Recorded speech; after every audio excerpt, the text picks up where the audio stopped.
Coming tonight. I know you're all very busy people and have important things to do, so it's really appreciable. And I'll try to say a few words that will give inspiration to all of you, enlightenment, happiness. I'm very sorry that I cannot speak in Tamil, but I have an expert translator. எல்லோருக்கும் மிக்க நன்றி. உங்கள் எல்லோரும் கண்டிப்பாக உங்கள் வேலையில் மும்முரமாக இருக்கக்கூடியார்கள். ஆனால் இந்த மாலையில் நீங்கள் பகவானை பற்றி கேட்பதற்காக நேரம் ஒதுக்கி வந்திருக்கிறீர்கள். அதற்கு உங்களுக்கு நான் உங்களிடம் நன்றி தெரிவித்துக் கொள்கிறேன். என்னை மன்னித்துக் கொள்ளுங்கள், நான் தமிழில் உங்களுடன் உரையாட முடியவில்லை. ஆனால் அதற்காக எனக்கு மொழிபெயர்ப்பு ஒருத்தர் வந்திருக்கிறார். இப்போ சில வார்த்தைகள் பார்ப்போம். நாம் பேசக்கூடிய விஷயங்கள் கண்டிப்பாக உங்களுக்கு உற்சாகத்தையும் ஆங்கிலத்தில் மேலும் உங்களுடைய வலுவையும் நம்பிக்கையும் கூட்டுகிறது நம்புகிறேன். All of you people know so much more than me. I'm really not qualified to say anything. நீங்கள் எல்லோரும் என்னை விட தகுதி உயர்ந்தவர்கள். உங்களுக்கு பேசுவதற்கு என்னிடம் தகுதி இல்லை. My spiritual master has ordered me to try to share whatever I heard from him, so that's what I'm doing in all humility. என்னுடைய குருநாதர் எனக்கு ஆணையிட்டிருக்கிறார். அவருடைய ஆணையின் பேரில் நான் அவரிடமிருந்து என்ன கேட்டனோ அதை உங்களுக்கு நான் சொல்கிறேன். ஓம் ஞானதிரயந்தஸ்ய ஞானஞ்சனசலாகயா சக்ஷுரன்மீலிதம் யேன தஸ்மை ஸ்ரீ குரவே நமः. மூகம் கரோதி வாசாலம் பங்கும் ஹயதே கிம் யத்கிருபாதமம் வந்தே ஸ்ரீ குரும் தீனதாரம். वन्देऽहं श्रीगुरो श्रीयुतपरकमलं श्रीगुरुं वैष्णवांश्च श्रीरूपं साग्रजातं सागररत्नाकम्बितं संसदीयं साद्वैतं सावधूतं परिजनसहितं कृष्णचैतन्यदेवं श्रीराधा कृष्णपादां सहगणललिता श्रीविशाखान्वितांश्च। हे कृष्ण करुणा सिन्धो दीनबन्धो जगत्पते गोपेश गोपिकान्त राधा कान्त नमोस्तुते। तप्तकाञ्चन गौराङ्गी राधे वृन्दावनेश्वरी वृषभानुसुते प्रणमामि हरिप्रिये। नमो महावदन्याय कृष्णप्रेमप्रदायते कृष्णाय कृष्णचैतन्य नाम्ने गौरकृषे नमः। वाञ्छाकल्पतरुभ्यश्च कृपा सिन्धुभ्य एव च पतितानां पावनेभ्यो वैष्णवेभ्यो नमो नमः। जय श्री कृष्ण चैतन्य प्रभु नित्यानंद श्री अद्वैत गदाधर श्रीवासादि गौर भक्तवृंद। हरे Krishna Krishna Krishna Hare Hare Hare Ram Ram Ram Hare Hare. मद्गवीरवि Gopal Surya कृपयायति दैवासां भयहपित्वा ऋषिकुलसत्याजनाः। One of our predecessor acharyas, Srila Vishwanath Chakravarti Thakur, has written in his commentary on Srimad Bhagavatam a very nice prayer to the Supreme Lord Gopala. எங்களுடைய ஒரு பூர்வ ஆச்சாரியர் ஸ்ரீ விஸ்வநாத் தாக்கூர் ஸ்ரீமத் பாகவதத்துக்கு விளக்கவுரை எழுதும்போது ஒரு அருமையான பிரார்த்தனை எழுதியிருக்கிறார். He says, "My dear Lord Gopal, only if you make my words like your cows, then they can give sweet milk and please your poor devotees." எனது அருமை கோபாலே, என்னுடைய வார்த்தைகளை தங்களுடைய பசுக்களாக தாங்கள் ஏற்றுக்கொண்டால் அப்பொழுது இங்கே குழுங்கக்கூடிய பக்தர்களுக்கு, தூய பக்தர்களுக்கு அது இனிமையான பால் போல சுவைத்தவர்கள் மகிழ முடியும். Tonight we're going to talk about peace. இன்றைக்கு நாம் அமைதியை பற்றி பேசப் போகிறோம். Not necessarily world peace, although that comes from inner peace. We're going to talk about internal peace. நாம உலக அமைதியை பத்தி பேசல, அதுவும் கண்டிப்பா வரும். ஆனா நம்மளுடைய இதயத்திற்குரிய நம்முடைய அமைதியை பத்தி பேசுறோம். We all know this is Kali Yuga. It's very hectic. It's very crazy environment. நாமெல்லாம் தெரியும், இது வந்து கலியுகம். ரொம்ப மோசமான சூழலில் நாம் இருக்கிறோம். It's an environment that's highly agitated and highly agitating. இந்த சூழ்நிலையானது எல்லோரையும் மனம் தடுமாற செய்யும், அதே நேரத்தில் எல்லோரையும் தடுமாற்றமடையும் செய்யும். நாமும் தடுமாறி போகிறோம். But in Bhagavad Gita, chapter 2, text number 70, Krishna says, gives very nice instructions about it. இதை பற்றி பகவத்கீதை அத்தியாயம் 2 பதம் 70 பகவான் சொல்லியிருக்கிறார். ஆபூர்யமானம் அச்சல பிரதிஷ்டம் சமுத்திரமாபஹ பிரவிசந்தி யத்வத் தத்வத் காமாயம் பிரவிசந்தி சர்வே சசாந்திமாப்னோதி ந காமகாமி. மொழிபெயர்ப்பு பொருளை வழங்கிய தெய்வத்திற்கு அரச பக்திவேதாந்த சுவாமி பிரபுபாத் கி ஜெய். நதிகள் கடலில் வந்து கலந்தாலும் கடல் மாறுவதில்லை. அதுபோல தடையின்றி வரும் ஆசைகளால் பாதிக்கப்படாதவன் மட்டுமே அமைதியை அடைய முடியும். அத்தகைய ஆசைகளை நிறைவேற்றிக் கொள்ள விரும்புவன் அல்ல. பொருளை பெருங்கடலில் எப்போதும் நீர் நிரம்பியிருந்தாலும் மழை காலத்தில் குறிப்பாக மேன்மேலும் நீரால் நிரம்புகின்றது.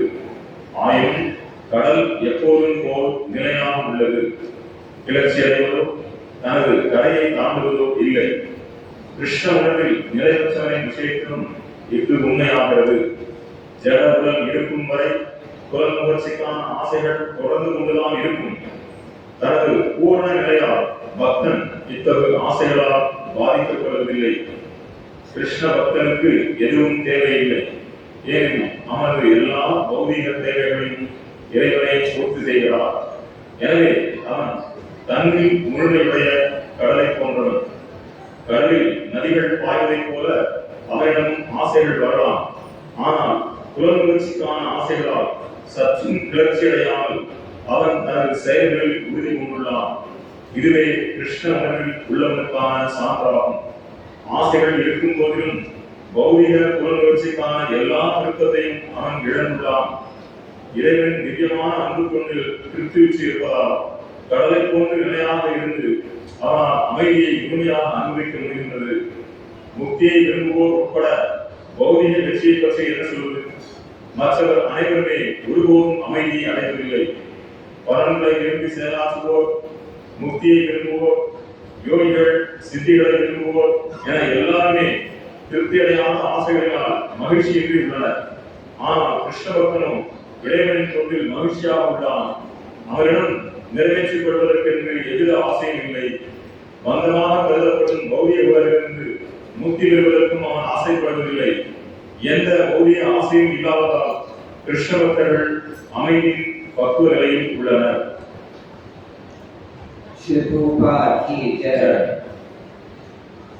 We are so fortunate to hear such eternal instructions from Srila Prabhupada. நாம் ஸ்ரீல பிரபுபாதிலிருந்து இப்படிப்பட்ட நித்தியமான உபதேசங்களை பெறுவதற்கு மிகுந்த பாக்கியம் செய்துள்ளோம். Who's made the meaning of this verse very clear.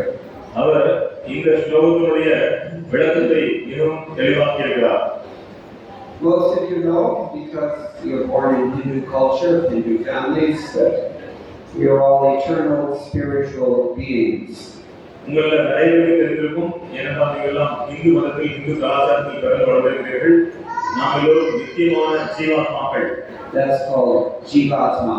அது ஜீவாத்மா என்று அழைக்கப்படுகிறது. Namaimamsho Jiva Loke Jiva Bhuta Sanatana. And Krishna says this is our eternal state of existence. நாம் எல்லோரும் பகவான் கிருஷ்ணனுடைய நித்தியமான அம்சங்கள். பகவான் கிருஷ்ணர் பகவத்கீதை சொல்றார், மம ஏவ அம்ச. நாம் கிருஷ்ணனுடைய அம்சங்கள். Amshas. நாம் கிருஷ்ணனுடைய அங்கங்கள், அம்சங்கள். There are two kinds of Atma. There's Anu Atma or Jivatma, and then there's Paramatma or Vibhu Atma. இரண்டு விதமான ஆத்மாக்கள் இருக்கிறார்கள். ஒன்று அணு ஆத்மா, இன்னொன்று பரமாத்மா. They're the same in the sense that they're both equally spiritual, but they're different in the sense that one of them is very great and the other is very tiny. இரண்டு பேருமே பாத்தீங்கன்னா தன்மையில் ஒருவர்கள் தான். அவர்கள் இருவருமே ஆத்மாக்கள் இருவருமே ஆன்மீகமானவர்கள். ஆனால் ஒருவர் மிகவும் பெரியவர், ஒருவர் மிகவும் சிறியவர். It's a very popular philosophy nowadays that if you become liberated or if you become enlightened, then you become the supreme Atma. You merge into the supreme Atma. ஒரு சிலர் வந்து சொல்றாங்க, ஒரு தத்துவம் சொல்றாங்க, நீங்கள் முக்தி அடைந்துவிட்டால் நீங்கள் மிக பரமாத்மா ஆயிடுவான்னு சொல்றாங்க. But that's not what Krishna says here in Bhagavad Gita. He doesn't say that. ஆனா கிருஷ்ணர் பகவத்கீதை அப்படி சொல்லவே இல்லை. Maya Vaksha Jiva Loke Jiva Bhuta Sanatana. பகவான் கிருஷ்ணர் சொல்றார், இந்த உலகத்தில் வாழக்கூடிய எல்லா ஜீவாத்மாக்களும் என்னுடைய நித்தியமான அம்சங்கள். So, first of all, we should understand what is our essential nature. What is the nature of spirit?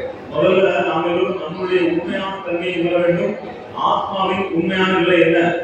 Sat Chit Ananda, eternity, knowledge, bliss. சத் சித் ஆனந்த. சத்னா நித்தியமானது, சித்னா முழு அறிவுடையது, ஆனந்தமயமானது. And of these three, the main thing we're concerned about actually is bliss. இந்த மூணுல முக்கியமான இருக்கிறது ஆனந்தம். Everyone wants to be happy. எல்லாருமே வந்து சந்தோஷமா இருக்கணும்னு ஆசைப்படுறாங்க. No one goes out seeking distress. யாருமே துன்பத்தை தேடி போறதில்லை. The distress comes. ஆனா துன்பம் நம்ம தேடி வருது. Why does distress come to us? ஏன் துன்பம் நம்ம தேடி வருது? We mentioned already it's Kali Yuga, and we have more than enough distress in Kali Yuga because we've created a situation that creates distress. நாம ஏற்கனவே சொன்னோம், இது கலியுகம், கலியுகத்துல தொல்லைக்குள்ளாகிறோம், தொல்லைகள் நிறைந்தது. அப்போ ஏன் நாம இந்த சூழ்நிலைக்கு ஏன் வந்தோம்? Every day it gets worse also. ஒவ்வொரு நாளுக்கு நாள் இது மிகவும் மோசமாகி கொண்டிருக்கிறது. But even if you have the best condition in this material world, you are still going to feel distress because that is the very nature of this world. இந்த ஓதிவத்துல நீங்க மிகவும் உயர்ந்த வசதி வாய்ப்பான நிலையில் இருந்தாலும் கூட உங்களுக்கு கண்டிப்பாக துன்பம் வரும். ஏனென்றால் இந்த உலகம் துன்பத்தை கொடுப்பதற்காக வடிவமைக்கப்பட்டது. Here in this Bhagavad Gita, Krishna describes the world as Dukhalayam Ashashvatam. Bhagavad Gita பகவான் கிருஷ்ணர் சொல்றார், இது துன்பம் நிறைந்த உலகம், இது தற்காலிகமான உலகம்.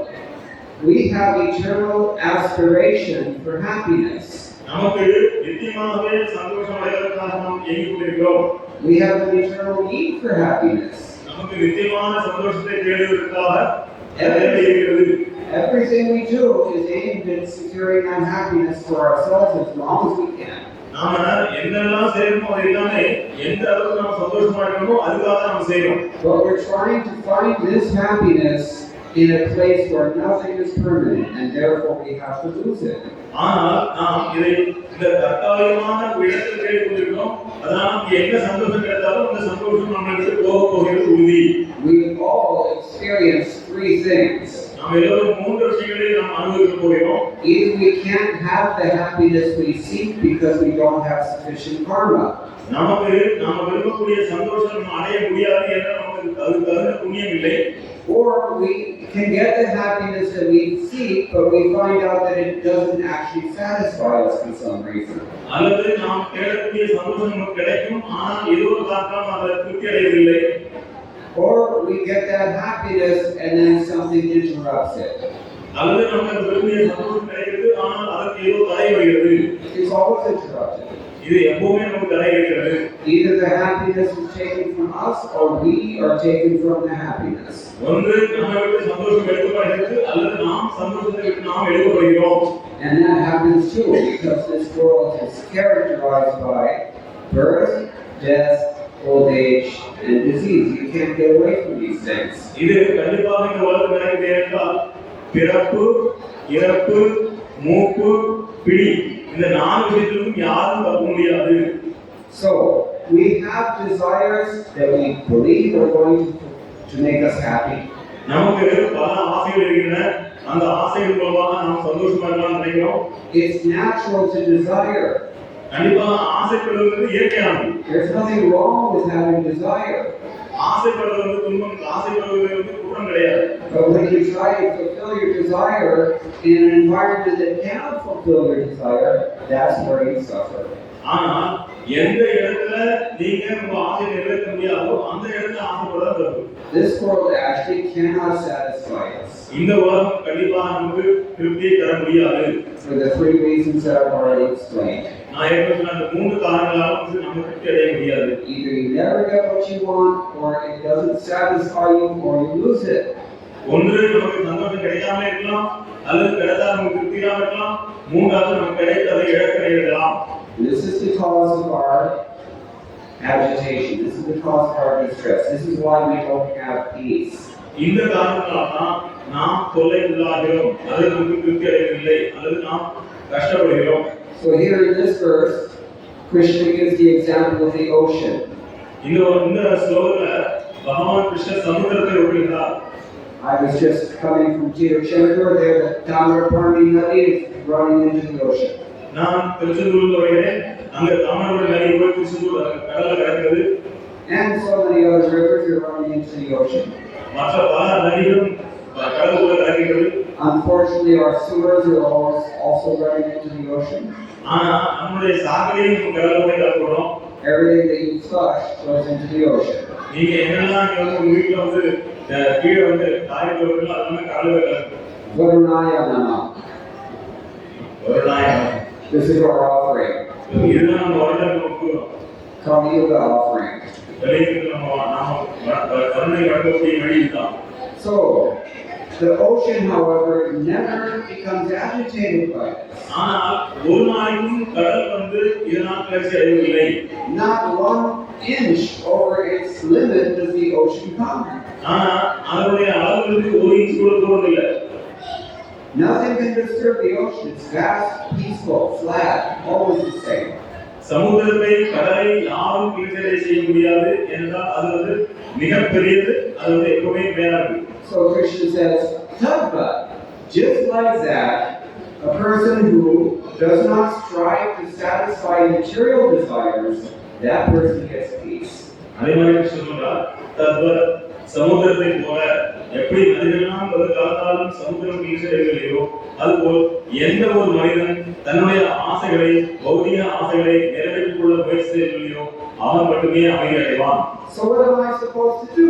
Am I supposed to just sit in my chair all day long and do nothing? அப்ப நான் என்ன பண்றது? சேர்ல ஒரு நாட்கள் அப்படியே உட்கார்ந்தே இருக்கணுமா? நான் எதுவும் செய்யக்கூடாதா? As soon as something comes into my mind, I just struggle to suppress it. ஏதாவது மனசுல தோணும்னா வந்து அது வந்து எப்படி அவங்க கண்டுபிடிக்கிறது? That's what the impersonalists will tell you. அதுதான் மாயாவாதிகள் சொல்றாங்க. Mayavari, understand? Impersonalists. அருவாதிகள் செய்யலாம். Nirakarits. அருவாதிகள். So, but we, Krishna, you notice in this verse, Krishna doesn't say that you do not strive to satisfy your spiritual desires. He's talking about material desires here. இங்க பகவான் கிருஷ்ணர் சொல்றான், உங்களுடைய ஆன்மீக ஆசைகளுக்கு சொல்ல, உங்களுடைய பௌதிக ஆசைகளை திருப்திப்படுத்த முயற்சி செய்யாதீர்கள் என்று சொல்கிறார். We're persons, eternally persons. நாம் நித்தியமான நபர்கள், நாம் ஒவ்வொருவரும் நித்தியமான நபர்கள். And we therefore eternally we have feelings, we have desires, we have wants. நமக்கு எல்லாருமே நித்தியமாக நமக்கு வந்து உணர்வுகள் இருக்கு, உணர்ச்சிகள் இருக்கு, ஆசைகள் இருக்கு, விருப்பங்கள் இருக்கு. It is artificial to try to erase this or suppress it. இதை கட்டுப்படுத்த முயற்சி செய்வதோ அழிக்க முயற்சி செய்வதோ செயற்கையானது. Instead, you should engage it in the ways that Krishna recommends in Bhagavad Gita. ஆனால் அதை நாம் பகவான் கிருஷ்ணன் பகவத்கீதையில எப்படி சொல்கிறாரோ அதன்படி செயல்படுத்த வேண்டும். What does Krishna say about this in Bhagavad Gita? Have you read? கிருஷ்ணர் இதை பற்றி பகவத்கீதை சொல்றார், நீங்க படிச்சிருக்கீங்களா? If we don't know, then first of all we have to read Bhagavad Gita to get any sense of this. நமக்கு தெரியவில்லை என்றால் முதலில் பகவத்கீதையை திறந்து படிக்க வேண்டும், அப்பொழுதுதான் இந்த விஷயம் புரியும் நமக்கு. But Krishna says, Yat Jahoshi Yadashnasi Yat Karoshi Dadasi Yat Yat Tapasya Sikonteya Tad Kurushva Mad Arpranam. பகவான் கிருஷ்ணர் சொல்றார், நீ எதை எத்தரோஷி எதை செய்ய விரும்புகிறாயோ, எதர்ஷ்னாசி எதை உண விரும்புகிறாயோ, எதை தியாகம் செய்ய விரும்புகிறாயோ, எதை தியானம் கொடுக்க விரும்புகிறாயோ அதை எனக்கு அர்ப்பணமாக செய்து பகவான் ஸ்ரீ கிருஷ்ணர் கூறுகிறார். So we have desires that say we want to eat, so you can feed Krishna. நமக்கு ஆசை இருக்கு சாப்பிடணும், அப்போ நாம பகவான் கிருஷ்ணருக்கு வந்து அந்த பிரசாதம் கொடுக்கணும். பத்ரம் புஷ்பம் பலம் தோயம் யோமே பத்யா பிரயச்சதி தரிஷ்ணாமி கிருஷ்ண சார். ஒரு இலையோ பூவோ பழமோ தண்ணீரோ அன்போடு கிருஷ்ணருக்கு கொடுத்தா பகவான் கிருஷ்ணர் அன்போடு அதை ஏற்றுக்கொள்கிறார். தரஹம் பக்தி பிரஹிதம் தரிஷ்ணாமி பிரயதாத்மனா. If you offer something to Krishna with devotion, he will eat. நீங்க கிருஷ்ணருக்கு அன்போடு கொடுத்தா கிருஷ்ணர் கண்டிப்பாக அதை சாப்பிடுவார். Now how does Krishna eat? எப்படி கிருஷ்ணர் சாப்பிடுறார்? अंगानि यस्य सकलेन्द्रिय वृत्तिमन्ति पश्यन्ति कान्ति चित्तयन्ति चिरं जगन्ति. நம்மளுடைய அங்கங்கள் நாம கண்ணை வச்சு பார்க்க மட்டும் தான் முடியும், காதை வச்சு கேட்க தான் முடியும். ஆனா பகவான் கிருஷ்ணனுடைய அங்கங்கள் ஒவ்வொரு அங்கங்களும் மற்ற அங்கங்களையும் வேலையை செய்யக்கூடிய திறனுடையவை.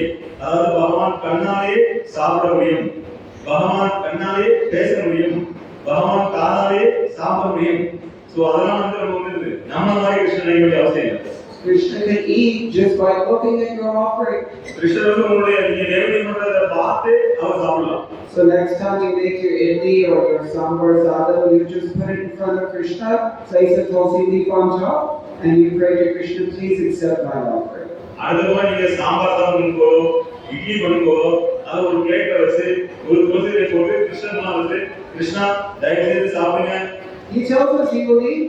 அப்ப கண்டிப்பா நான் சாப்பிடுறேன்னு சொல்றான். He doesn't even have to pick up the spoon to do so. அவன் ஸ்பூனோ இல்ல எடுத்து சாப்பிடணும் அவசியம் கிடையாது. All he has to do is look at it. அவன் பார்த்தாலே போதும். Because his eyes are just as good as his tongue. ஏன்னா அவனுடைய கண்கள் அவனுடைய நாக்குக்கு ஒப்பானது. He can see with his ears. அவனுடைய காதால பார்க்க முடியும். Any one of his senses will perform the function of every other sense. எந்த ஒரு அவருடைய புலனும் எல்லா புலனுடைய சேவையை செய்யக்கூடிய திறனுடையவர். And he says, I will eat if you offer me with love. நீங்க அன்போடு அவர் கொடுத்தால் கண்டிப்பாக கிருஷ்ணன் சாப்பிடுவார். The problem is that part is lacking in our hearts. என்ன பிரச்சனைனா நம்ம இதயத்துல அந்த அன்பு இல்லை. We have invested all of our love in the wrong bank account. ஆனால் நாம் நம்முடைய எல்லா அன்பையும் தவறான விஷயத்துல நமக்கு செலுத்திவிட்டோம். We invest our love in our career, in our temporary family, in our cars, in our houses, in our friends, or in our prestige, whatever it is. நம்முடைய அன்பை நாம் நம்முடைய வேலையிலோ அல்லது நம்முடைய தொழிலோ வியாபாரத்திலோ குடும்பத்திலோ குடும்ப அங்கத்தினமோ பேங்க் அக்கௌண்ட்லயோ அது எங்கேயாவது நம்முடைய அன்பு முழுவதும் செலுத்துகிறோம். Do we ever go to Krishna and say, Krishna, I love you? நீ எப்பாவது கிருஷ்ணன் போய் கிருஷ்ணா நான் உங்களை விரும்புகிறேன் சொல்லிருமா? Who does it? யார் சொல்றாங்க? Be honest. நம்மளோட யார் சொல்றாங்க? Instead we go to Krishna and say, oh, can you arrange, my daughter has to be married. Krishnan போய் என்னுடைய பொண்ணு கல்யாணம் தயவு செய்து கொடுக்கலாம்னு வை. Please help my son pass his exams. என் பையனுக்கு வந்து பரீட்சையில பாஸ் பண்ண வை. If I could only get a new car. எனக்கு ஒரே ஒரு புது கார் கொடுத்தா போதும். Or whatever infinite desires. Bahushatai Anantascha. அது நம்ம அளவிட முடியாத பகுஷாக்காய் அனந்தாச்ச அளவிட முடியாத ஆசைகள் உண்டு. We go to bother him with all these material desires which are destined to be taken away from us. நாம பகவான் கிருஷ்ணர் போய் இந்த தற்காலிகமான ஆசைகளை நிறைவேற்ற வைக்கணும், அது எல்லாமே நமக்கு எடுக்கப்படும். And worse than that, we don't even go to Krishna to ask either. அதோட மோசமான என்னன்னா கிருஷ்ணனை கூட போறது அதை கேட்கறது. We go to Hanuman, or we go to Lord Shiva, or we go to whoever. நாம அம்மன்ல போறோம் அல்லது சிவபெருமான் போறோம் அல்லது ஏதாவது ஒரு தேவதை போறோம். That's okay. We don't discourage. Krishna recommends also in Bhagavad Gita. அது சரிதான். கிருஷ்ணன் பகவத்கீதையில வந்து அதை சொல்லுகிறார். But the motive should be pure. That's the point. ஆனா நம்முடைய நோக்கம் தூய்மையாக இருக்கணும். அதுதான் முக்கியமான விஷயம். Impure motive means, here's God's energy. I want to exploit this for myself while I can.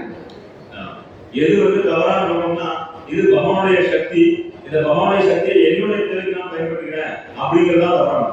Here in South India, one wealthy industrialist came to see Srila Prabhupada. இங்க தென்னிந்தியால ஒரு பெரிய தொழிலதிபர் அவர் போய் ஸ்ரீல பிரபுபாதரை சந்திக்க போனார். So while they were talking, Srila Prabhupada asked, oh, what is your line of work? அப்போ ஸ்ரீல பிரபுபாதர் அவரை கேட்டார், நீங்க என்ன வியாபாரம் பண்றீங்க? And the man said, I have a factory, Srila Prabhupada. அப்போ ஸ்ரீல பிரபுபாதர் நான் ஒரு தொழிற்சாலை வைத்திருக்கிறேன். Srila Prabhupada said, what are you producing in your factory? நீங்க அந்த தொழிற்சாலை என்ன தயாரிக்கிறீங்க? glass, Srila Prabhupada. அவர் கண்ணாடி தயாரிக்கிறேன். Where do you get the glass from? அப்போ பிரபுபாதா கேட்டா அந்த கண்ணாடி எங்க வருது? Silica.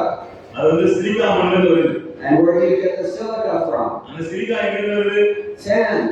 சிலிக்கா மணல்ல வருது. And where do you get the sand from? மணல் எங்க வருது? Bhagavan. பகவான் வந்து. And then Prabhupada asked him, so you're taking Bhagavan's sand and making a profit from his sand. அப்ப நீ வந்து கடவுளுடைய மண்ணை எடுத்து நீ வந்து லாபம் தயாரிக்கிறியா? That's theft. அது திருடுதல் இல்லையா? That's just as bad as the British taking Indian salt out of the Indian Ocean with Indian labor and sending it to the United Kingdom to process it and then selling it back to the very Indians that you stole it from. இது எப்படின்னா பிரிட்டிஷ்காரங்க அவங்க வந்து நம்ம ஊர்ல வந்து நம்ம கடல் தண்ணி எடுத்து அதுக்கு உப்பு தயாரிச்சு அந்த உப்பை வந்து அங்க பிரிட்டனுக்கு அனுப்பிச்சு அங்க வந்து அதை வந்து ப்ராசஸ் பண்ணி அதை திருப்பி அவங்க இந்தியாவிலே விற்கிறாங்க. This actually happened 100 years ago. இது 100 வருஷத்துக்கு முன்னாடி நடந்தது. And now China is doing it to all its neighbors today. இப்போ சைனா வந்து மற்ற அந்த லெவலுக்கு செய்யறாங்க. Same mentality. அதே ஏமாற்று தான். What does Krishna call this mentality in Bhagavad Gita? Bhagavad Gita கிருஷ்ணர் என்ன சொல்றார்? Asuram bhava. அசுரம் பாவம் என்று சொல்றார். Asuram bhava ashrita. They've taken shelter of demoniac mentality. அவர்களுக்கு அசுரத்தரமான குணத்துல வந்து அடக்கி போகிறார்கள். The same kind of projects that Kamsa had, Hiranyakashipu, Ravana, all of them. Kamsa, Hiranyakashipu, Raman, அவங்களுடைய குணம் இதே மாதிரி இருந்தது. Try to exploit as much of Krishna's assets as you can and evade his authority while you're doing so. பகவான் கிருஷ்ணனுடைய சக்தியை முழுவதும் எடுத்துக்கொண்டு அதே நேரத்தில் அவருடைய அதிகாரத்தை எதிர்ப்பது இதுதான் அசுரனுடைய குணம். So this is not only criminal, it's actually impossible. இது வந்து குற்றம் மட்டுமல்ல, இது வந்து நடக்க முடியாத விஷயம். Material nature will not tolerate this. பௌதிக இயற்கை கண்டிப்பாக இதை சகித்து கொள்ளாது. Since we're talking about Aman, நம்ம அம்மனை பத்தி பேசிட்டு இருந்தோம். everybody knows she's holding a trident. அம்மன் கையில என்ன இருக்கு? திரிசூலம். What are the points of that trishula for? அந்த திரிசூலத்துல 3 கூர்மையான ஆயுதங்கள் இருக்கு. எதுக்காக அது இருக்கு? What do they represent, I should ask? So அந்த 3 சூலாயுதங்கள் எதுக்காக வந்து வச்சிருக்காங்க கையில? Adhibhautik klesha, adhyatmik klesha, adhivaidik klesha. Tamotraya. 3 விதமான தாபத்ரயங்கள், 3 விதமான துன்பங்கள் நமக்கு கொடுக்குறாங்க இல்லையா? அது வந்து நம்முடைய உடல் மற்றும் மனதால் வரக்கூடிய துயரங்கள், ஆத்மிக கிளேஷ, பிறரால் வரக்கூடிய துயரங்கள், அதி பௌதிக கிளேஷ, இயற்கையால் வரக்கூடிய துயரங்கள், அதி தெய்வீக கிளேஷ. இந்த 3 துயரங்களையும் நமக்கு கொடுப்பதற்காக அந்த திரிசூலம் அவன் கையில் இருக்கிறது. And who is she poking with that trident? அவங்க அந்த 3 திரிசூலத்தை யார் கொடுக்குறாங்க? Anybody who's trying to exploit the property of Bhagavan. யாரெல்லாம் பகவானுடைய சொத்தை எடுக்க நினைக்கிறாங்களோ அவங்க கொடுக்குறாங்க. Srishti sthiti pralaya sadhana shakti ekachayasya bhuvanani vibharti durga ichhanurupam apiyasya cheshtate sa govindamani purusham tamam bhajami. This is the function of Durga Devi. She creates, she sustains, she destroys the material world. இந்த பௌதிக உலகத்தை படைத்து காத்து அழிக்கக்கூடிய அந்த வேலையை செய்து Durga Devi. But why does she do this? எதுக்காக செய்றாங்க? She's a humble servant of the Supreme Lord. அவர்கள் பணிவான பகவான் கிருஷ்ணனுடைய சேவகர்கள். Similarly, even her husband, he also considers himself to be a servant of the Supreme Lord. அதே மாதிரி துர்கையுடைய கணவரான சிவபெருமான் பகவான் கிருஷ்ணனுடைய பணிவான சேவகர். Has everyone here heard of Tiruvallur? யாராவது திருவட்டார் போயிருக்கீங்களா? திருவட்டார் போனவங்க கைது. Adikeshwara Perumal. ஆதிகேஸ்வர பெருமாள் போயிருக்காங்க. So this is Chaitanya Mahaprabhu went there some 5 centuries ago and he found the Brahmins there.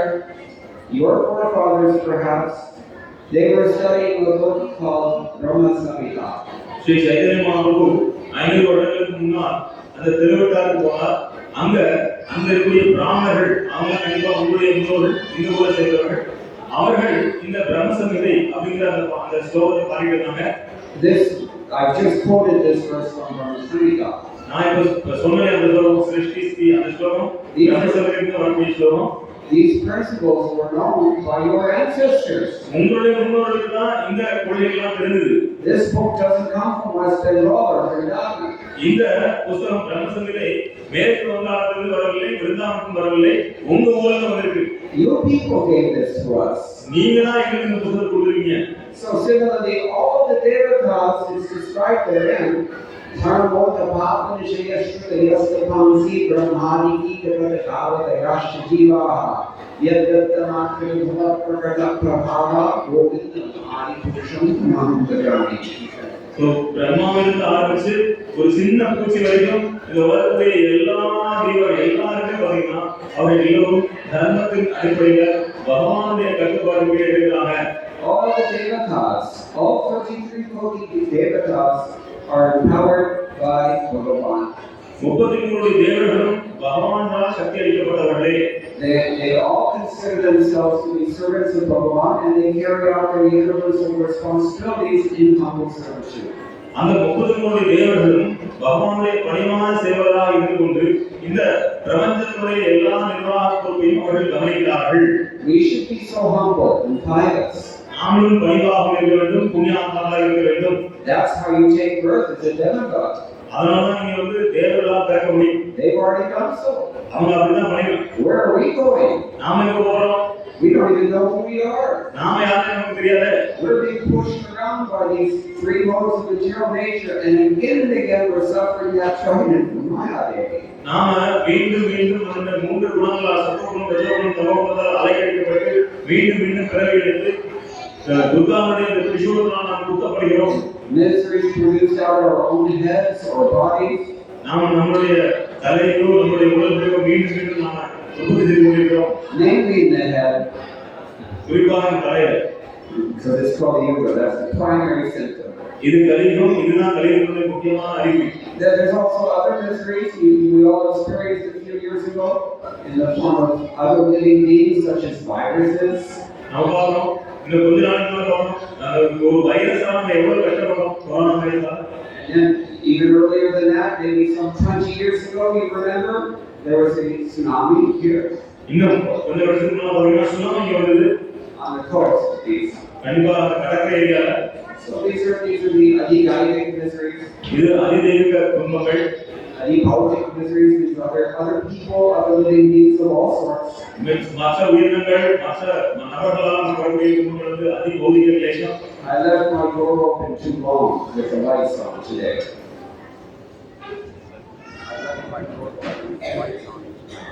So நான் என்னுடைய கதவை திறந்து வைத்துவிட்டேன், எல்லாம் லைட் போட்டு.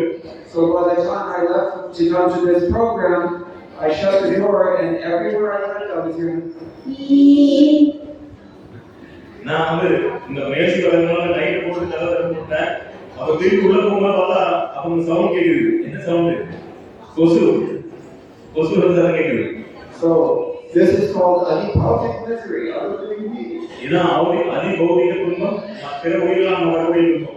They can kill you, these little guys. அவங்க உங்களை கொல்ல முடியும். இந்த கொசு நினைச்சா அவங்களை கொல்ல முடியும். You can get malaria, you can get chikungunya, நீங்க உங்களுக்கு மலேரியா கிடைச்சா டெங்கு வரலாம், சிக்கன்குனியா வரலாம். Or little organisms in the water, you can get typhoid. Anybody ever had typhoid? யாராவது டைபாய்டு இருந்தா தண்ணி மோசமானா உடனே உங்களுக்கு டைபாய்டு கேள்வி வந்துடும். That's no holiday. அப்போ உங்களுக்கு டைபாய்டு காரணமா உங்களுக்கு விடுமுறை கிடையாது. It took me 9 months to get over typhoid. கிட்டத்தட்ட 9 மாசம் அந்த டைபாய்டு உங்களுக்கு போகணும். Still I have pain. அந்த வலி இருக்குது. So it's no wonder that we're so agitated all the time. How can we have any peace in such a world? அப்ப இந்த உலகத்துல எப்பொழுதும் நாம் கொள்ளைக்குள்ளாய் போகிறோம். அப்ப எப்படி நமக்கு அமைதி கிடைக்கும்? But Krishna says here, there is a way to do it. ஆனா கிருஷ்ண சொல்றார் ஒரு வழி இருக்கிறது. You can become as placid and as vast and as deep and as unperturbed as the ocean, no matter what this material world throws into you. நீங்கள் சமுத்திரத்தை போல மிக பெரியவராக, நிலையானவராக, அகன்றவராக, ஆழமுள்ளவராக உங்களுடைய மனதில் இருந்தால், எந்த விதமான தொல்லைக்கும் இல்லாமல் இருந்தால், கண்டிப்பாக நீங்களும் அந்த மனதை கட்டுப்படுத்த முடியும். Krishna just now in chapter 2, he's not yet giving us the formula how to do this. இன்னும் அந்த ஃபார்முலா நம்ம செய்ய வேண்டிய சூத்திரத்தை நமக்கு கொடுக்கல. But he says it in chapter 5. ஐந்தாவது அத்தியாயத்துல அவர் சூத்திரத்தை கொடுக்கிறார். கோப்தாராம் யஜ்ஞதவசாம் சர்வலோக மகேஸ்வரம் சுகிருதம் சர்வபூதானாம் ஞாத்வாமாம் சாந்தி விச்சரி. யாரொருவர் இந்த உலகத்தில் நானே பரம அனுபவிப்பாளன், நானே எல்லா யாகங்களையும் அனுபவிப்பவன், நானே எல்லோருக்கும் மோட்ச நண்பன், நானே இந்த எல்லா உலகத்துடைய தலைவர் என்று எவர் ஒரு உணர்கிறாரோ அவனே பூரண அமைதியை அடைய முடியும். What does it mean to accept that Krishna is the supreme Lord, the supreme enjoyer of all sacrifices? இப்போ எல்லா யாகத்துடைய அனுபவிப்பாளர் பகவான் கிருஷ்ணன் அப்படின்னு என்ன அர்த்தம்? What does it mean when Krishna says that whatever austerities or difficulties that you undergo is actually meant for him? எப்பொழுது நீங்கள் பல்வேறு விதமான தவங்களை மேற்கொள்கிறீர்களோ அந்த தவத்தினுடைய பலனை அனுபவிப்பவர் பகவான் கிருஷ்ணன் என்ன அர்த்தம்? What does it mean when he says he is the Lord of all the planets or all the societies, because Loka means both? எப்போ பகவான் கிருஷ்ணன் சொல்றார் இந்த எல்லா பிரபஞ்சங்களிலும் எல்லா கோள்களும் எல்லாருடைய தலைவர் நானே அப்படின்னு என்ன அர்த்தம்? More importantly, what does it mean when Krishna says he's the friend of all living beings? பகவான் கிருஷ்ணன் நம்முடைய உச்ச நண்பர், எல்லா உயிர்வாழ்களின் உச்ச நண்பர் அப்படின்னா என்ன அர்த்தம்? Sugridam sarvabhutanam. சுகிருதம் சர்வபூதானாம் எல்லா உயிராத்மாவின் உச்ச நண்பர் நானே. What does it mean? How is this relevant to your life? அப்படின்னா என்ன அர்த்தம்? அதை எப்படி எனக்கு பொருந்தும்?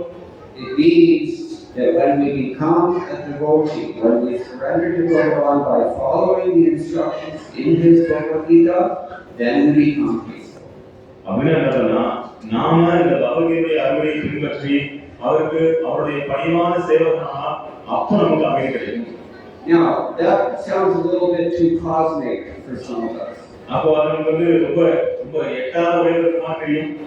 The enjoyer of all planets and demigods. எல்லா உலகத்துடைய அனுபவிப்பாளர், எல்லா தேவர்களுடைய அனுபவிப்பாளர், friend of all living entities, எல்லா உயிர்வாழ்வின் நண்பர், enjoyer of all sacrifices and austerity. எல்லா தவங்களையும் எல்லா யாகங்களையும் அனுபவிப்பவர். Be practical. இது வந்து நடைமுறைப்படுத்தி சொல்லுங்க. Krishna gives us very simple, practical way to actually execute this process. கிருஷ்ணர் மிக எளிமையான நடைமுறைப்படுத்தக்கூடிய விஷயத்தை நமக்கு கொடுத்திருக்கிறார். 4 things. 4 விஷயம். Manmana bhavamad bhakto madhyaji mam namaskuru. எப்பொழுதும் என்னை நினைத்துக் கொண்டு என்னுடைய பக்தனாகவும் என்னை வழிபடு எனக்கு நமஸ்காரம் செய். இந்த 4 விஷயங்களை செய்யுங்கள். Very simple things. And the best way to do this is by chanting Hare Krishna, Krishna Krishna, Hare Rama, Rama Rama, Hare Hare. This is how we think of Krishna. This is how we fix the mind on God. இந்த 4 விஷயங்களை செய்வது மிகவும் சுலபமான விஷயம். எப்படி செய்வது? நாம் நம்முடைய நாக்கை வைத்து ஹரே கிருஷ்ண மந்திரத்தை உச்சாரணம் செய்ய வேண்டும். அதன் மூலமாக நம்முடைய மனதில் பகவான் கிருஷ்ணனை நிறுத்த முடியும். All of Krishna's Shaktis are invested in his name. His name is actually not different from him, from God himself. பகவானுடைய சர்வ சக்தியும் நாமத்தில் வைக்கப்பட்டிருக்கிறது. பகவானின் நாமம் பகவான் வேறு அல்ல. To chant Krishna's holy name and to fix your mind on that name is to associate directly with Bhagavan. How can you not be peaceful? பகவான் கிருஷ்ணனுடைய நாமத்தை உச்சாரணம் செய்வது என்றால் பகவான் கிருஷ்ணனுடன் நேரடியாக தொடர்புவது. அப்போது எப்படி நீங்கள் அமைதியாக இருக்க முடியும்? So someone who does this, that person is a bhakta. யார் ஒருவர் இந்த நாமத்தை உச்சாரணம் செய்கிறாரோ அவர்தான் பக்தர். Vandana bhavad bhakto. Becoming a devotee is taken care of if you chant his holy name. நீங்க பகவானின் நாமத்தை உச்சாரணம் செய்தால் உடனடியாக நீங்க பக்தராகிறீங்க. Madhyaji, this is how we worship him in Kali Yuga. This is directly stated in Srimad Bhagavatam. கலியுகத்தில் பகவானை நாம் எப்படி வழிபடுவது? இந்த நாமத்தை உச்சாரணம் செய்வதன் மூலமாக வழிபட வேண்டும். இது ஸ்ரீமத் பாகவதத்தில் சொல்லப்பட்டிருக்கிறது. Yaji means somebody who offers a sacrifice. யாகம் என்றால் நாம் யாகத்தில் தியாகம் செய்வது. What kind of sacrifice is there in Kali Yuga? கலியுகத்தில் என்ன யாகம் சொல்லப்பட்டிருக்கிறது? Yajnaya samkirtanakaya yajampihi sumegasaha. Those who are very intelligent, Bhagavatam tells us, they worship through the sacrifice of Sankirtan. யார் போதுமான புத்திசாலியாக இருக்கிறாரோ அவர் இந்த கலியுகத்தில் பகவானை நாம சங்கீர்த்தத்தின் மூலமாக வழிபடுவார். அந்த நாம சங்கீர்த்தனம் தான் இந்த கலியுகத்திற்கு பரிந்துரைக்கப்பட்ட யாகம். So 3 out of 4 things are taken care of. What's the 4th one? 4வது விஷயம் Namaskuru. Bow down, mister. 3 விஷயம் 4 விஷயம் 3 சொல்லியாச்சு. நீங்க நாம உத்தாரணம் செய்யறதுனால பக்தராகிடுச்சு, பக்தராக நீங்க யாகம் பண்ணியாச்சு. நாலாவது அப்புறம் பகவானுடைய பரிமாண சேவனாக You have to be a little humble to bow down. நீங்கள் பகவான் கிருஷ்ணத்தில் பரிவாக நடக்க வேண்டும். Well, me, I'm all my friends. ஓ, நான் என் ஃப்ரெண்ட்ஸ் எப்படி கீழே விடுவேன்? What will they say? என்ன அவங்க என்ன நினைப்பாங்க? Well, what's happened to Shivaram Murthy here? சிவராமூர்த்தி என்ன செய்ய? So, this is our problem. Big false ego. Big ego. இதான் நம்முடைய பிரச்சனை. நமக்கு தலைக்கரம் இருக்கிறது தவறான அடையாளம். Especially men. குறிப்பாக ஆண்கள். Sorry, gentlemen. நான் சொல்றது கவனிக்கும். Women are a little more humble. They have the soft hearts and a little humble nature. இங்க வந்து இயற்கையாக பார்த்தா பெண்கள் வந்து பணிவு ஜாஸ்தி. And they're the big ego. ஆண்கள நான் தெரியாது. நான் எனக்கு ஈகோ. Cannot bow down. நான் வந்து நமஸ்காரம் பண்றதில்ல. Simple thing, but they can't do it. Too proud. ரொம்ப எளிமையான விஷயம். பகவான் கிருஷ்ணருக்கு போய் நமஸ்காரம் பண்றது. அதை கூட பண்ண மாட்டேங்கிறாங்க. Therefore, she will come on her tiger riding. அதனாலதான் அவங்க திரிசூலத்தை எடுத்து வராங்க. Because when a child is mischievous, every parent knows the parent doesn't want to disturb the relationship. They hand the child over to a very harsh mama who will take care of it. எப்பொழுது நம்மளோட மூல பார்ப்போம், பெற்றோர்கள் தன்னுடைய குழந்தையை வந்து கண்டிக்கிறதுக்கு அவங்க நேரத்தை கண்டிக்க மாட்டாங்க. ஏன்னா அம்மா அப்பா அந்த குழந்தையோட உறவு வந்து பாதிக்கக்கூடாது. அதனால ரொம்ப கடினமான ஒரு மாமாவை கொடுக்குறாங்க. அந்த மாமா வந்து அந்த குழந்தையை கண்டிப்பார். Or in this case, Auntie Maya.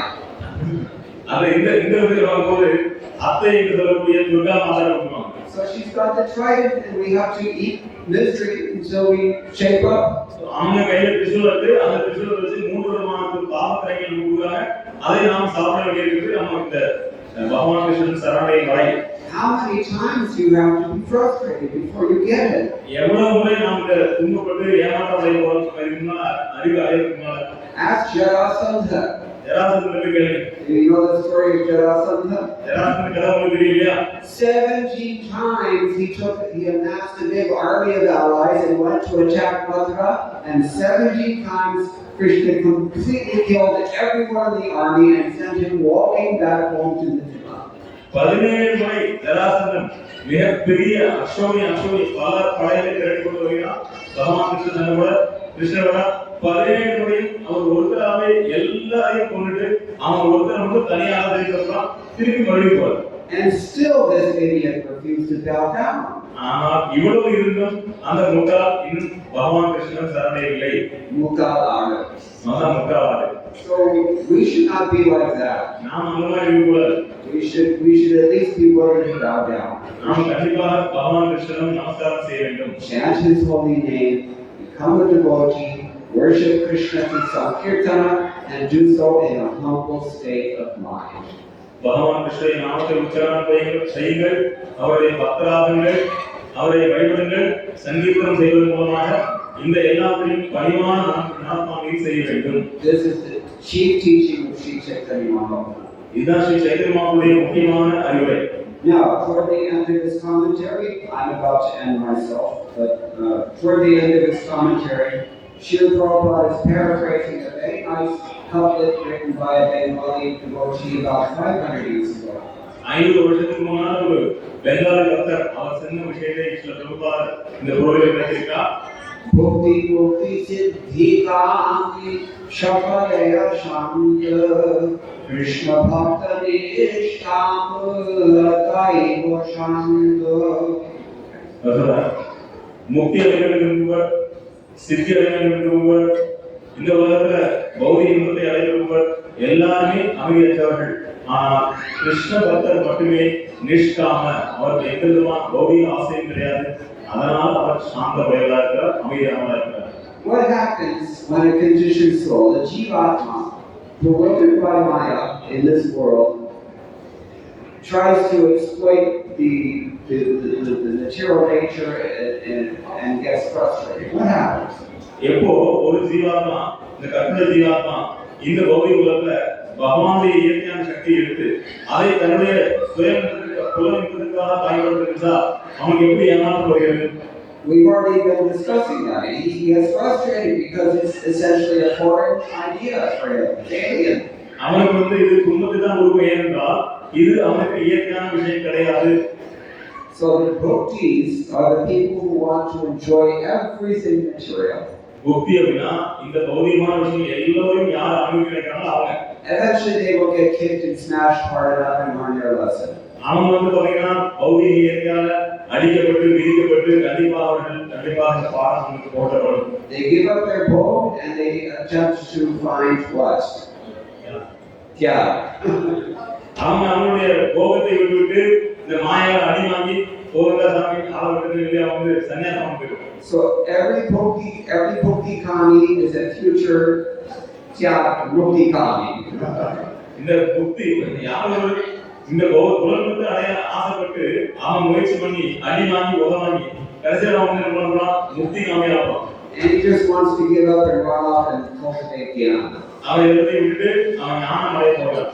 I mean, it's a sad state because Gyan, that's okay, you can be liberated with Gyan, but you're not going to have your desire for happiness fulfilled. ஞானம் okay, ஆனா ஞானத்தால் நீங்க வந்து முக்தி அடையலாம், ஆனா உங்களுடைய இதயத்துல வந்து திருப்தி கிடைக்காது. There's no happiness in the material world because everything is taken away from us, so we get frustrated. இந்த பௌதிக உலகத்துல எந்த இன்பமும் கிடையாது என்றால் நமக்கு எதெல்லாம் இன்பம் கொடுக்குதோ அதெல்லாம் நம்மளை விட்டு பிரிந்து விடும். அதனால நம்ம ஏமாற்றப்படுகிறோம். But if we then think that let me just give it all up and just focus on Atma all day long. நான் எல்லாத்தையும் விட்டுறேன், தொலைவில்லாது நான் வந்து ஆத்மா பத்தி யோசிக்கிறேன் அப்படின்னா that may not be painful, but it will be frustrating. அது வந்து கண்டிப்பா வந்து வலி இருக்காது, ஆனா கண்டிப்பா உங்களுக்கு ஏமாற்றத்தாது இருக்கு. Because it's equally unnatural. ஏன்னா அதுவும் கண்டிப்பா வந்து அதுவும் இயற்கையானது இல்ல. We have personality, we have desires, we want activity, variety. நாம் ஒரு நபர், நமக்கு ஆசைகள் இருக்கு, விருப்பங்கள் இருக்கு, நமக்கு செயல்பட வேண்டும் என்ற விருப்பம் இருக்கு. People are deprived of this understanding because there are so many cheaters in the world trying to sell them something else. ஏனென்றால் மக்களை ஏமாற்றுவதற்கு பலர் போலி உருமாற்றுகிறார்கள். அவர்கள் அதை ஏமாற்றி இந்த மக்களை தவறாக பயன்படுத்துகிறார்கள். So bhukti kami, bhukti mukti siddhi kami, another kind of in between the bhukti kamis and the mukti kamis is the siddhi kamis. These are the yogis. யோகிகள் இருக்காங்க, அவங்க புத்தி வேணாம், முக்தி வேணாம், சித்தி வேணும். They want power. அவங்களுக்கு சக்தி வேணும். They're thinking that if I get some mystic siddhis, then I can control everything and I'll have an advantage over everyone. நான் வந்து இவங்க எல்லாரும் இல்லாத சித்தி வேணும், அந்த சித்தி அஷ்டமா சித்தியில ஏதாவது சித்தி இருந்தா நான் எல்லாரும் நான் பெரியவா இருப்பேன். So sometimes the yogis are a little bit more on the Bhoga side, and sometimes the yogis are a little bit more on the Tyaga side. சில நேரங்களில் யோகிகள் அந்த போகத்தை பக்கம் இருப்பாங்க, சில நேரங்களில் யோகிகள் தியாகத்தை பக்கம் இருப்பாங்க. But what is the point? If you get some mystic siddhi, do you think you're going to be able to enjoy that forever? No. நீங்க அந்த சித்தி உங்களுக்கு கிடைச்சா நீங்க நிச்சயமா அதை அனுபவிக்க முடியுமா? கிடையாது. It's all within the realm of karma. As soon as the karma runs out, you're back where you started from. அதுவும் கர்மாவுடைய ஏரியாக்குள்ள நீங்க அந்த கர்மா பண்ணுறது நீங்களும் அதை இழக்க வேண்டியதுதான். So bhakti mukti siddhi kami shakale ashanta. None of them is peaceful. புத்தி, முக்தி, சித்தி இந்த மூன்று விருப்பங்களும் கண்டிப்பாக அமைதி இல்லாதவர்களே.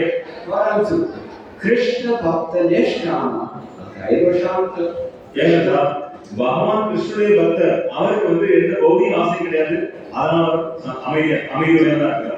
When it says a devotee has no desire, nishkama, what that means is that he has no material desires. எப்பொழுது பகவான் கிருஷ்ணனுடைய பக்தர்கள் நிஷ்காம அப்படின்னா ஆசையற்றவர் அப்படின்னா பௌதிக ஆசையற்றவர். That is to say, he has no material desires of his own, independently of Krishna. அவர் கிருஷ்ணரை விட்டுட்டு தனியாக எனக்கென்று பௌதிகமான ஆசைகள் இல்லாதவன் கிருஷ்ணர். But otherwise, the devotee is full of desire. ஆனால் பக்தருக்கு பார்த்தீங்கன்னா ரொம்ப அதிகமான ஆசைகள் இருக்கு. He is full of Krishna's desires. அவங்களுடைய கிருஷ்ணருடைய ஆசைகள். When you embrace Krishna's desires, do you think that Krishna will be frustrated the same way that you've been frustrated? கிருஷ்ணருடைய ஆசைகளை நீங்க எடுத்துக்கொண்டால் கிருஷ்ணருக்கு ஏமாற்றப்படுவதா கிடையாது. Where is the evidence? அங்கே அதுக்கு சாட்சி இருக்கு. Everything we see in Shastra, Krishna always wins. கிருஷ்ணர் நம்ம சாஸ்திர பாருங்க எப்பவுமே கிருஷ்ணர் ஜெயிக்கிறார். So you align yourself with Krishna by bowing down to Krishna, becoming his devotee, thinking of him, worshipping him in the recommended way, and you will become happy. நீங்கள் பகவான் கிருஷ்ணனுடைய அறிவுரைப்படி கிருஷ்ணருக்கு நமஸ்காரம் செய்து கிருஷ்ணனை நினைத்து கொண்டு கிருஷ்ணனுடைய பக்தராகி கிருஷ்ணனை வழிபட்டால் அப்பொழுது நீங்கள் பகவான் கிருஷ்ணனுடைய ஆசைகள் உங்களுடைய ஆசைகளாகவும் உங்களுக்கு கண்டிப்பாக வெற்றி நிச்சயம். You have complete scope to manifest your personal individuality. உங்களுக்கு கண்டிப்பாக நீங்கள் ஒரு தனிப்பட்ட நபர் உங்களுக்கு இருக்கக்கூடிய விருப்பங்களை நீங்கள் நிறைவேற்ற முடியும். You have complete scope to fulfill all desires that you may have. உங்களுடைய எல்லா விருப்பங்களையும் நிறைவேற்றுவதற்கு எல்லா வாய்ப்பும் இருக்கிறது. You have unlimited activities that are possible to perform on behalf of the Lord.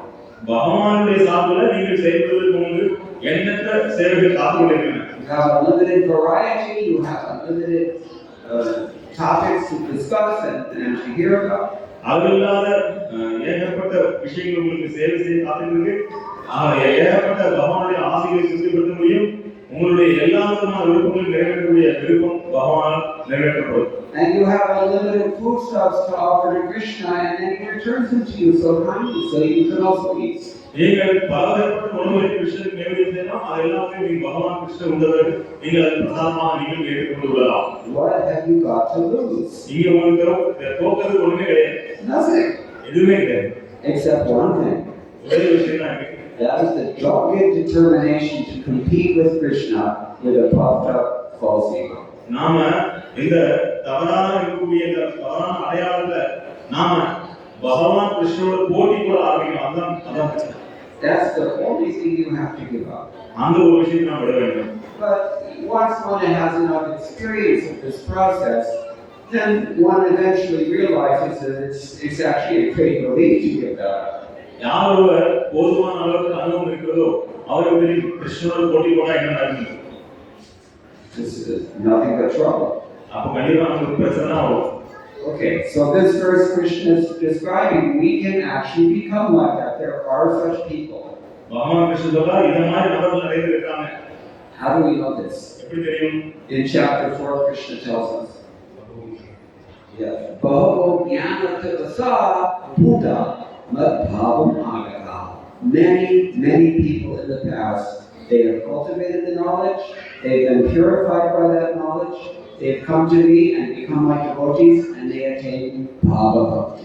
பகவான் கிருஷ்ணர் சொல்றா பகவத்கீதை 4 சொல்றா பல பக்தர்கள் அவர்கள் இந்த விஷயத்தை எடுத்துக்கொண்டு அவர்கள் பயிற்சி செய்து அதன் மூலமாக தூய்மை அடைந்து அவர்கள் பாவ பக்தி அடைந்திருக்கிறார்கள். When a person has bhava bhakti, he comes to Krishna and he's not complaining anymore. அவர் பாவ பக்தி வந்த பிறகு அவருக்கு என்ன பௌதிகமான ஆசைகள் கிடையாது. He's not trying to turn Krishna into his order supplier. அவர் கிருஷ்ணன் வந்து என்னுடைய விருப்பங்களை பூர்த்தி செய்யக்கூடிய ஒரு சேவகனா நினைக்க மாட்டார். Here's my list, Krishna, one by Wednesday. நான் இதான் என்னுடைய பட்டியல் கிருஷ்ணா இதெல்லாம் ஒண்ணுமா எனக்கு திருப்தி கொடு. That's not love. அது அன்பு கிடையாது. Instead, he actually comes to Krishna and says, Krishna, you're so wonderful, you've been so kind to me, let me do something for you. அவர் கிருஷ்ணா நீ ரொம்ப அருமையானவர், எனக்கு வந்து ரொம்ப கருணை காமிக்கிறார், நான் உனக்கு வந்து அன்பு செலுத்த உனக்கு சேவை செய்கிறேன். And there are 5 ways to manifest this kind of love. 5 விதமான வகையில் இந்த அன்பை நாம் வெளிப்படுத்த முடியும். You can appreciate Krishna passively. நீங்கள் பகவான் கிருஷ்ணரை வந்து சாந்த ரசத்துல அவர் பெரியவர்கள் நீங்கள் பாராட்டலாம். You can become a servant mood. அவருடைய சேவகராக இருக்கலாம். You can become intimate like a friend. அவருடைய நண்பராக இருக்கலாம். You can have parental affection for the Lord. அவருடைய பெற்றோராக இருந்து வாசலை வாழ்ந்து காட்டலாம். Or you can even feel conjugal love for the Lord. நீங்கள் பகவான் கிருஷ்ணருக்கு ஆதரவாக ஆகலாம். We see this in the writings of the Alvars and others. ஆழ்வாருடைய வாசல்களை நாம் பார்க்கிறோம். Infinite sweetness in this bhakti process. அளவிட முடியாத அளவுக்கு இனிமை இங்க காத்து கொண்டிருக்கிறது இந்த பக்தி வழி. So that it all begins with, in this age of Kali, by chanting Hare Krishna, Krishna Krishna, Hare Hare, Hare Rama, Rama Rama, Hare Hare. இந்த எல்லையற்ற ஆனந்தத்தை அனுபவிக்க வேண்டும் என்றால் நீங்கள் ஹரே கிருஷ்ண மந்திரத்தை உச்சாரணம் செய்ய ஆரம்பிக்க வேண்டும். So we invite all of you, please consider adopting this process in your life, simple thing. You take maybe 5 minutes a day and chant Hare Krishna, you will see a change. நான் எல்லோரையும் பணிவன்போடு வேண்டிக்கொள்கிறேன். ஒரு 5 நிமிடமாவது நீங்கள் இந்த ஹரே கிருஷ்ண மந்திரத்தை உச்சாரணம் செய்ய வேண்டும் என்று தினசரியும் கேட்டுக்கொள்கிறேன். கண்டிப்பாக உங்களுக்கு மாற்றம் நீங்களே உணர்வீர்கள். You can take Bhagavad Gita also and read it every day to educate yourself about this process. நீங்கள் பகவத்கீதையை வாங்கி கொண்டு போய் தினசரியும் இந்த பகவத்கீதையை படிக்கலாம். அதன் மூலமாக இந்த பக்தி தொண்டை ஆரம்பிக்கலாம். If you do this for 3 months, I guarantee that you will see a very, very significant change in your attitude towards life. நீங்கள் 3 மாதம் இந்த ஹரே கிருஷ்ண மந்திர உச்சாரணத்தையும் இந்த பகவத்கீதையும் படிக்க ஆரம்பித்தால் நான் உங்களுக்கு உறுதியளிக்கிறேன் 3 மாதத்தில் உங்களுக்கு மிகப்பெரிய மாற்றம் தெரியும். உங்களுடைய புத்தியில் மட்டுமல்ல உங்களுடைய உணர்விலேயே நல்ல மாற்றம் தெரியும். Don't accept what I'm saying blindly. Try it. நீங்கள் துரிதமாக ஏற்றுக்கொள்ள வேண்டிய அவசியமில்லை. இதை நீங்கள் பயிற்சி செய்து பாருங்கள், உங்களுக்கே இது விளங்கும். Krishna says, "Pratyakshara voluntarnyam." You experience this personally. Krishna சொல்றாரு பிரத்யக்ஷாவம் நீங்கள் நேரடியாக உணர முடியும். Okay, so this is Krishna's advice about how to become peaceful in a very violent, agitated world. இந்த ரொம்பவும் தொல்லைக்குட்படக்கூடிய இந்த கலியுகத்துல எப்படி நாம் அமைதி அடைவது என்பது இந்த ஒரு ஸ்லோகம் போட்டுள்ளது.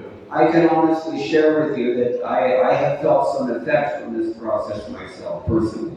நான் என்னுடைய சொந்த அனுபவத்தை உங்களிடம் இதை பகிர்ந்து கொள்ள முடியும். I took to this process when I was very young, but I can say that things that used to bother me, they no longer bother me. நான் மிக இளமையிலே இந்த விஷயத்தை எடுத்துக்கொண்டே இந்த பயிற்சியை எடுத்துக்கொண்டே எந்த விஷயங்கள்லாம் எனக்கு திரும்ப கொடுத்தோ அதை எனக்கு திரும்பவே கொடுக்கல. Things that I could only imagine before, I now experience. நான் எதெல்லாம் தப்புறோமோ அதெல்லாம் இப்ப நான் அனுபவிக்கிறேன். This is practical process. இது நடைமுறைக்கு ஒத்துவரக்கூடிய வழிமுறை. For the third time, remember please, it begins with chanting Hare Krishna mantra. மூன்றாவது முறை சொல்கிறேன், இதெல்லாம் இந்த வழிமுறை எப்போ ஆரம்பிக்கும்? இங்க ஹரே கிருஷ்ண மந்திரத்தை உச்சாரணம் செய்வது மூலமாக ஆரம்பிக்கும். So chant Hare Krishna and be happy. Hare Krishna மந்திரத்தை உச்சாரணம் செய்யுங்கள், சந்தோஷமாக இருங்கள். Hare Krishna சொல்லுங்க. ஹரே கிருஷ்ணா சொல்லுங்க. ஹரி சொல்லு. Krishna Krishna Hare Hare Hare Rama Hare Rama Rama Rama.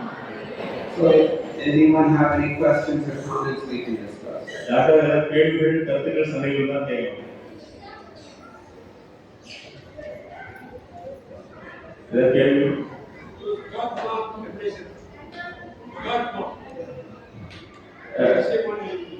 What is the definition of Mahatma? Mahatma. Krishna gives his definition of Mahatma. Krishna Bhagavad Mahatma சொல்றார். தமிழ்ல மகாத்மா என்ன மகாத்மாவுக்கு வரையறை அப்படிங்கிறது அதான் கேள்வி. மகாத்மானஸ்து மாம் பார்த்தா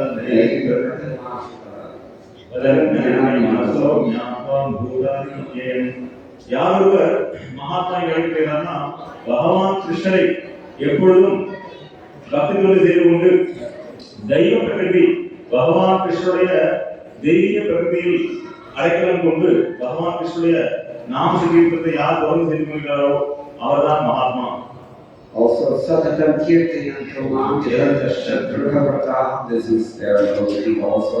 பகவத்கீதை சொல்லப்படுகிறது எப்பொழுதும் பகவானுடைய நாமத்தை சங்கீதம் செய்து கொள்பவர் அவரும் Mahatma. These are the signs of Mahatma. Bhajanti Ananya Manaso. Ananya Manasa Bhajanti. அனன்ய மனசுலாம் வேற எந்த விஷயத்திலும் ஈடுபடாமல் பகவான் கிருஷ்ணன் மட்டுமே அவரை பக்தி செய்யணும். This is Mahatma. அவர்தான் Real Mahatma. உண்மையான Mahatma. Mahanta Steshwara Chitta Shanta. Many of us know that Sarthi. பாகவதத்தில் சொல்லப்பட்டிருக்கிறது மகாந்தாங்கிறது சமச்சித்தா அவர் சமநிலையில் இருக்கிறார், அவர் சகிப்புத்தன்மையுடையவராக இருக்கிறார், எல்லோரும் எப்பொழுதும் ஆனந்தம் இருக்கிறார், யாரையும் துன்புறுத்துவதில்லை. Samachitta is described in Bhagavatam as Mahatma's symptom. It's kind of the same thing as we've been discussing tonight with regard to the peacefulness of the ocean. நாம் ஏற்கனவே இந்த ஸ்லோகத்தில் பார்த்தோம் எப்படி கடல் அமைதியா இருப்பது போல் சமச்சித்தா அப்படிங்கிறவர் பார்த்தீங்கன்னா எந்த சூழ்நிலையிலும் ஒரு அமைதியாக இருப்பார். To be equal to everyone doesn't mean that you try to homogenize everybody else the way the communists do. That's artificial and never works. நாம எல்லாருக்கும் சமம் பார்த்தா எப்படி கம்யூனிஸ்ட் வாதிகள் சொல்றது போல எல்லாரும் சமம் அப்படி நம்ம சொல்ல வரல. Instead, being equal to everyone means that you see everyone as a spiritual being, and you know, because you're spiritually advanced yourself, you're no longer trying to get anything from them. நீங்க எல்லோரையும் வந்து ஆன்மீகமான ஆத்மாக்களை பார்த்து நாம ஆன்மீகத்தில் முன்னேறதுனால அவங்களுக்கு நம்ம எந்த விதமான பௌதிகமான லாபத்தையும் அடைய விரும்பவில்லை. Instead, you're simply trying to serve them and maybe facilitate their spiritual advancement. அல்லது நீங்கள் அவர்களுக்கு ஆன்மீகத்தில் அவர்களுக்கு சேவை செய்து அவர்களை ஆன்மீகத்தில் முன்னேற்றத்துக்கு உதவி செய்யலாம். As long as your own heart is not peaceful, your mind will not be peaceful, your activities will not be peaceful. You will exploit other persons. உங்களுடைய இதயம் தூய்மையடையவில்லை என்றால் கண்டிப்பாக உங்களுடைய மனது தூய்மையடையாது. அப்போ கண்டிப்பாக பிறரை நாம் வந்து துன்புறுத்துவோம் அல்லது பிறருக்கு நாம் லாபத்தை எதிர்பார்ப்போம். Nunam pramata kurte karma nidindriya pritaya pranoti. யாரொருவர் இந்த குழந்தைகளுக்கு தேவனுக்கு ஆசைப்படுகிறார்களோ அவர்கள் பாவம் செய்யக்கூட துணிகிறார்கள். அவர்கள் பைத்தியம் எடுத்தவர்களாகி இங்கு வந்து பாவங்களை செய்து அவர்கள் வந்து அதன் மூலமாக இன்பத்தை அடைய முயற்சி செய்கிறார்கள். Once you give up bhakti and mukti and just humbly try to serve Krishna's desire, then you become peaceful and you can make other people peaceful. நீங்கள் இந்த உலகத்தை அனுபவிக்க வேண்டும் என்று ஆசை, சித்தி அடைய வேண்டும் என்ற ஆசை, இந்த இதெல்லாம் விட்டீங்கன்னா அப்போ நீங்க வந்து உங்களுடைய மனமானது அமைதி அடையும். அப்போ நீங்களும் சந்தோஷமாக பிறருக்கும் அமைதியை கொடுக்க முடியும். Kama kami, Krishna uses this term in tonight's verse. Kama kami. Somebody tries to fulfill his desire. இந்த ஸ்லோகத்தில் பகவான் காமி ஒருவன் தன்னுடைய இச்சையை பூர்த்தி செய்ய விரும்பினார் என்றால் கண்டிப்பாக அவனுக்கு துன்பம் காத்து கொண்டிருக்கும். As soon as we enter a room, we just look around and start calculating. Okay, who's in here? Who can I get something from? Who's going to be a threat to me? ஒரு ரூம்ல போனோம்னா யாருனாங்க இவங்க யார் வீட்டுக்கு எனக்கு என்ன கிடைக்கும் அப்படின்னு நினைக்கணும். That only happens to the kama kami. அது வந்து யார் வந்து தன்னுடைய ஆசை நிறைவேற்றினாங்களோ அவருக்கு. Devotees sees everyone else in terms of love. பக்தர் எல்லோரையும் அன்போடு பார்க்கிறார். That sounds like mythology if we're not experienced. இது வந்து நம்ம கற்பனை நினைக்கலாம், கற்பனை கிடையாது. But when you change your heart by chanting Hare Krishna, then you begin to experience these truths. நீங்கள் உங்களுடைய இதயத்தில் மாற்றம் ஏற்படும் போது ஹரே கிருஷ்ணன் சொல்வதன் மூலமாக அப்ப இந்த உண்மையை நீங்க அனுபவிக்க முடியும். If you're not struggling to satisfy your material desires, then you have no reason to exploit anyone else. நீங்கள் பௌதிகமான ஆசையை நிறைவேற்றவில்லை என்றால் கண்டிப்பாக யாரையும் போய் ஏமாற வேண்டிய அவசியம் இல்லை. Neither can anyone else exploit you. யாரும் உங்களை ஏமாற மாட்டாங்க. It's practical. இது நடைமுறை ஒப்புக்க முடியும். Oh, this is Mahatma. இதுதான் மகாத்மா. Anything else? வேற கேள்வி?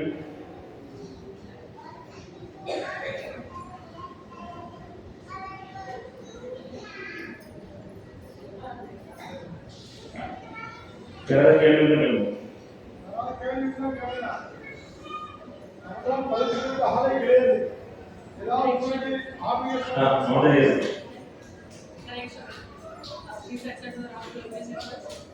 Actually, it's like it's not my question alone. It's like the entire question of our people, because you know, like Monday we go to Lord Shiva, Tuesday we go to Abundance Temple, we go for demigods, and Wednesday we go to Vishnu Temple, and Thursday nowadays we have so much Sai Baba everybody, and Friday again they go to, so Saturday again they go to Vishnu Temple. So you are saying only fixed to Krishna because Krishna is the personality of Godhead. So many people, we know that Krishna is the personality of Godhead, he is the supreme personality, but we here people think that he is only one of the avatars. Because we know Dasarath, so we think that Krishna is one of the avatars who is incarnated as Krishna. We don't accept, because many people don't accept Krishna as the supreme personality of Godhead. So how to convince them or how to make them understand that he is the supreme, and all the days, weekdays, from Monday to Sunday, just go and pray to Krishna. So that is my question. Okay. You have to ask me, Tama.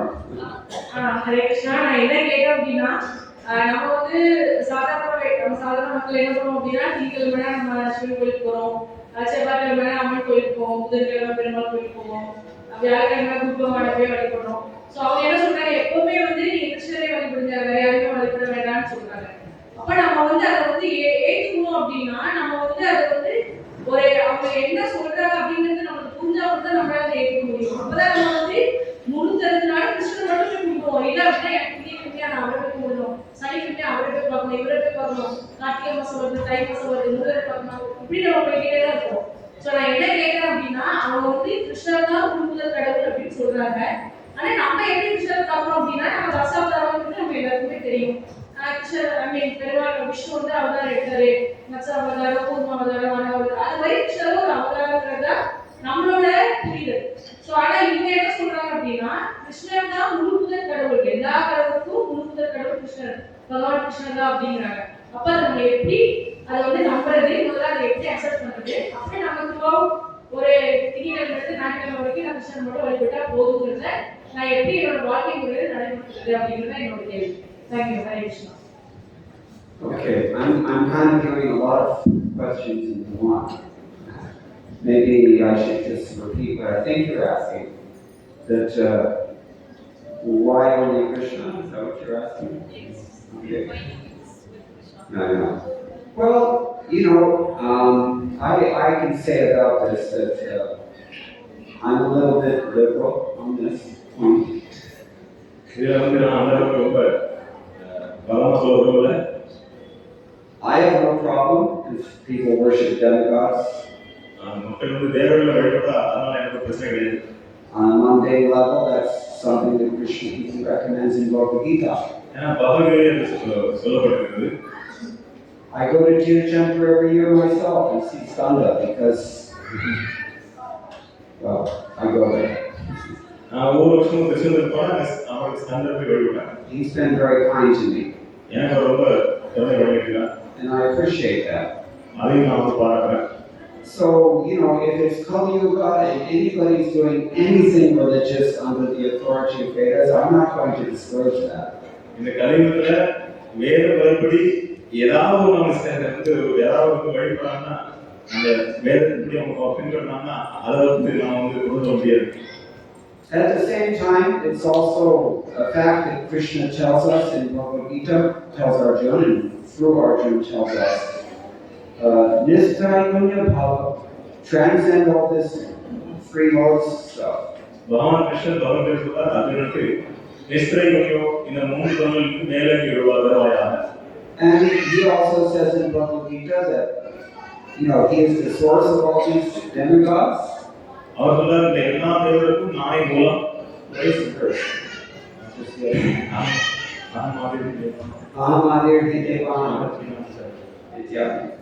நானே எல்லா தேவர்களுடைய மூலமும் நானே, மகரிஷிகளுடைய மூலமும் நானே. So we have to put everything in context. நம்ம எல்லாத்தையுமே வந்து அந்த சூழ்நிலையை கொண்டு பார்க்கணும். Srila Prabhupada himself said, there's no harm in worshiping demigods as long as you don't make the mistake of thinking that those demigods are either equal to the Supreme Lord or independent of the Supreme Lord. சில பிரபுபாத சொல்லிருக்கிறார், தேவர்களை வழிபடுவதற்கு பிரச்சனை இல்லை. எப்போ அந்த தேவர்கள் பகவானுக்கு சரிசமமானவர்கள் அப்படின்னு நினைக்கக்கூடாது, அல்லது தேவர்கள் வந்து பகவானோட சமம் உயர்ந்தவர்கள் நினைக்கக்கூடாது, அல்லது தேவர்களும் எல்லா தேவர்களும் பகவான் கிருஷ்ணன் சமமானவர்கள் நினைக்கக்கூடாது. And of course, that wasn't just his personal opinion, he was paraphrasing the Padma Purana. அது மட்டும் இல்ல, அவர் பத்ம புராணத்துல ரொம்ப மேற்கொள்ளாடியிருக்கார். So, the very same Padma Purana, the very same passage in Padma Purana says that it's offensive to make a distinction between Vishnu and Shiva. அதே பத்ம புராணத்துல சொல்லப்பட்டிருக்குது, பகவான் விஷ்ணுவுக்கும் சிவனுக்கும் வித்தியாசம் பார்க்கிறது ஒரு அபராதம். Because in terms of their authority, they're equal. அவங்க வந்து அதிகாரத்துக்கு ரெண்டு பேரும் சமமானவர்கள். But Lord Shiva will not accept that. ஆனா சிவன் ஒதுக்க மாட்டார். That, at least that's what he tells his wife. அதான் அவருடைய மனைவியை சொல்றார் Sivaperuman. Aradhananam sarvesham Vishnur aradhanam param, he says this. அவர் எல்லா ஆராதனைகளும் விஷ்ணுவின் ஆராதனை மிக உயர்ந்தது. At the same time, Jasmat Parataram Devi Tadyanam Samarchanam, we worship Vishnu's devotees. அதே போல அதோட உயர்ந்தது பகவான் விஷ்ணுவை பக்தர்களை வழிபடுவது. We've already described these demigods are also Vishnu's devotees. நாம் என்ன சொன்ன தேவர்கள்லாம் வந்து பகவான் விஷ்ணுவை பக்தர்கள். With that conception, it's fine to worship demigods.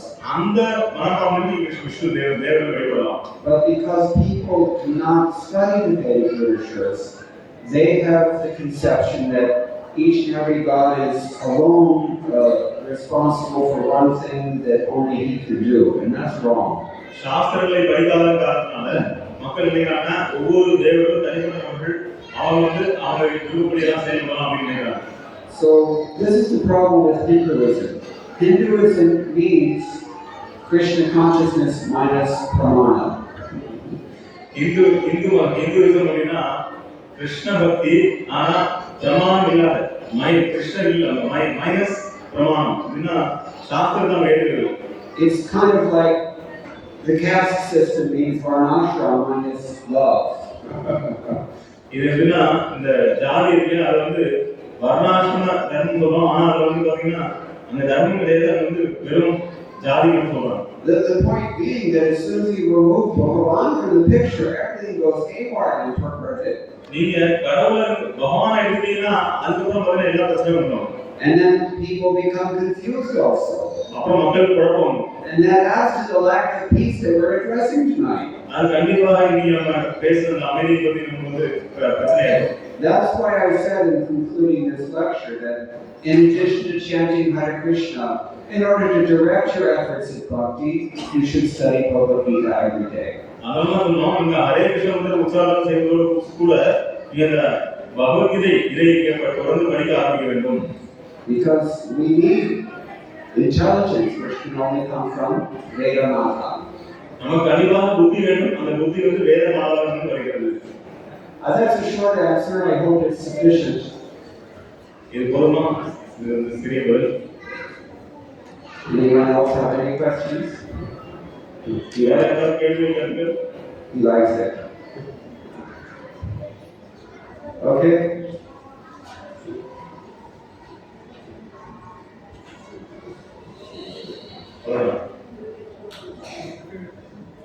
You can announce the books. Yeah. So, since we're on the topic of reading books, Bhagavad Gita உண்மையில் சில பிரபுபாதருடைய புத்தகம் we have them. கண்டிப்பா பகவத்கீதை உண்மையில் வாங்கி படிப்போம்.